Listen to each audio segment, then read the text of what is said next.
5 useful English expression with Urdu meaning and examples. अगर हम English expression सीख लेते हैं तो हमारी इंग्लिश बहुत बेहतर हो सकती है और हम डे बाय डे अच्छी इंग्लिश बोल सकते हैं।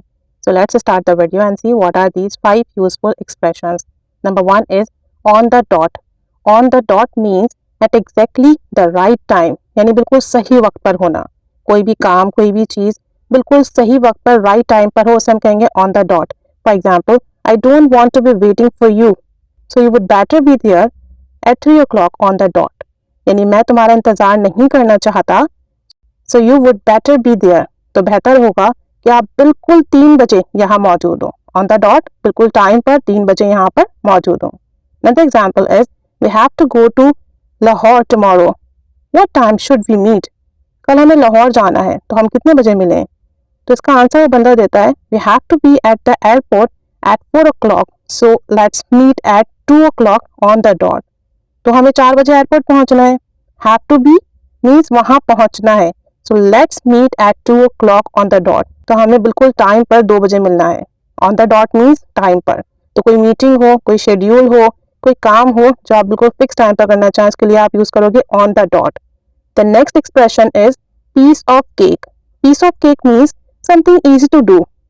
something easy to do, कोई भी काम जो करना बहुत आसान हो, उसके लिए हम कहेंगे piece of cake। For example, you won't have any problems with it, it's a piece of cake। तुम्हें इसके साथ कोई मसला नहीं होगा, ये बहुत आसान है। मतलब कोई भी वर्क हो सकता है, आप कहीं नई जॉब स्टार्ट कर रहे हो, तो आपको कहे कि भाई ये काम सीखना बहुत आसान है, it's like a piece of cake, ये तो बहुत आसान काम है।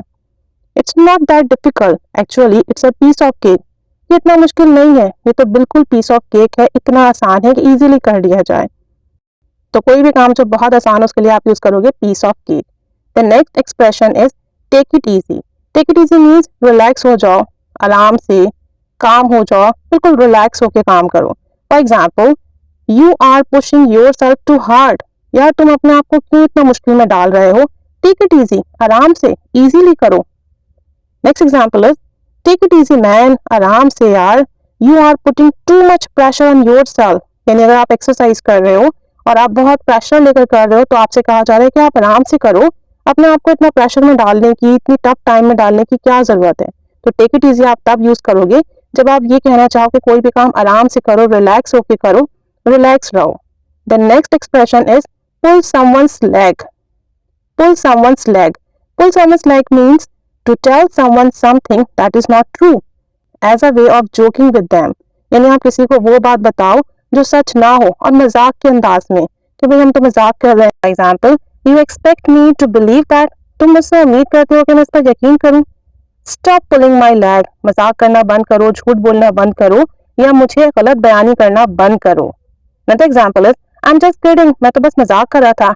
It was just pulling your lag, बस तुमसे ऐसे हंसी मजाक कर रहा था, तुम्हें ऐसे ही जो है बता रहा था, इस बात में कोई सच्चाई नहीं है। तो पुल समवन्स लेग मींस ऐसी बात करना जो सच ना हो और हंसी मजाक में करना, सीरियस वे में ना करना। The next expression is under the weather. Under the weather means feeling slightly unwell, यानी आप अच्छा महसूस ना करें, अपने आप को बीमार महसूस करें। फीलिंग स्लाइटली अनवेल यानी खुद को बेहतर महसूस ना करना, बीमार महसूस करना, अनफिट महसूस करना, या ऐसा महसूस करना कि यार मैं इंटरनली ठीक नहीं हूँ। For example, I am going to stay home, मैं घर पर रुक रहा हूँ, because I am feeling under the weather today, क्योंकि आज मैं बेहतर महसूस नहीं कर रहा हूँ, स्लाइटली सा मुझे फीवर है या स्लाइटली सा मैं बीमार हूँ।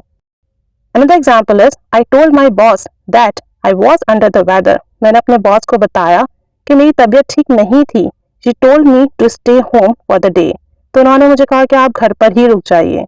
तो under the weather means slightly सा अनवेल फील करें, आप ऐसा फील करें कि आपकी तबीयत ठीक नहीं, लेकिन बस बहुत ज्यादा नहीं, हल्का फुल्का सा। तो ये 5 एक्सप्रेशंस हैं, इन्हें याद कर लीजिए, अपनी कन्वर्सेशन में यूज कीजिए। Keep staying with us, keep learning English, end of course thanks for watching.